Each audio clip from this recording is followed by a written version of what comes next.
Pandian show season 2 அப்படியே கொஞ்சம் கொஞ்சமாக சூடு பிடிக்க ஆரம்பித்த சமயத்தில் இப்போ அடுத்ததாக வந்து ராஜி குமரவேலை போட்டு தர சம்பவம் நடக்க போகுதுங்கிறது எல்லாருக்கும் தெரிஞ்ச விஷயம். ப்ரோமோவில் ஏற்கனவே பார்த்த மாதிரி வந்து பார்த்திங்கன்னா பிரச்சனைகளுக்கு இடையில் இப்போ வந்து கடைசியாக இவங்களை திருப்பி வந்து ஓடுகாடி குடும்பம் அந்த குடும்பம்னு சக்திவேல் திருப்பி பேச, நான் அந்த குடும்பமானத்தை வாங்கினேன்னா உங்கள் பிள்ளை என்ன பண்ணுறதெல்லாம் சரியா, என்னை கடத்துறதுக்கு அக்கா மீனாக்காவை கடத்துறதெல்லாம் வந்து பண்ணார். எதுக்காகனா வந்து சரவணன் மாமா கல்யாணத்தை நிறுத்துறதுக்கு கடத்திட்டு போனது வந்து அங்கே தப்பிச்சு வந்தவங்கலாம் சொன்னதுக்கப்புறமா பலார் விட போகிறாரு பாண்டியன்.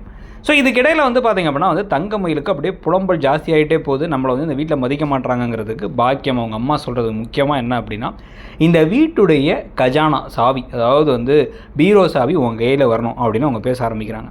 இந்த எய்மை கொண்டு வரணும் அப்படின்னா கோமதியை மட்டம் தட்டணும், கோமதியை வந்து அவங்க கையிலேருந்து வந்து சாவியை பிடுங்கி பாண்டியன் வந்து இவங்க கிட்ட கொடுக்கணும். அப்படின்னா கோமதி தான் கதிர்ராஜி கல்யாணத்தை செஞ்சு வச்சாங்க அப்படிங்கிறத ஏதாச்சும் ஒரு இடத்துல அவங்க பேசிக்கிட்டு இருக்கிறத ஒட்டு கேட்டு தங்கமயில அவங்க அம்மாட்ட சொல்லி பாக்கியம் வந்து எல்லாத்துக்கு முன்னாடி அதை போட்டு கொடுத்து அதை வந்து அப்படியே கரெக்டாக சட்டாக வாழைப்பழத்தை ஊசி ஏற்றுற மாதிரி போட்டு கொடுத்தா அப்படியே வந்து பாண்டியன் கொந்தளிப்பாயிடுவார். அப்போ என் பையன் தப்பு பண்ணல, என் பையன் மேலே பழி போட்டு அவனை கட்டாயப்படுத்தி கல்யாணத்தை பண்ண வச்சதே நீ உன் அண்ணன் குடும்பத்துக்காக, கடைசியில் அவனையும் தவிக்க விட்டு என்னையும் கஷ்டப்படுத்தி எல்லாத்தையும் பண்ணி வச்சுருக்க.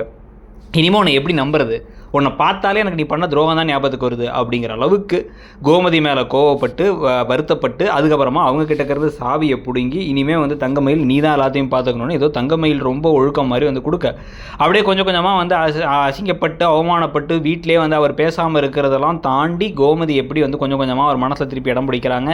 இதுக்கிடையில் தங்கமயிலே வந்து ஒரு மிகப்பெரிய ஃப்ராடுங்கிற விஷயம் எல்லாத்துக்கு முன்னாடியும் தெரிய வந்து உடஞ்சி கடைசியில் அவங்கள வீட்டை விட்டு வெளில போமா அப்படின்னு சொல்லும் பொழுது அவங்க எப்படி கர்ப்பமாக இருக்காங்க அந்த சமயத்தில், அதனால் வரக்கூடிய பிரச்சனைகள்னு கதை போக தான் வாய்ப்புகள் ஜாஸ்தி.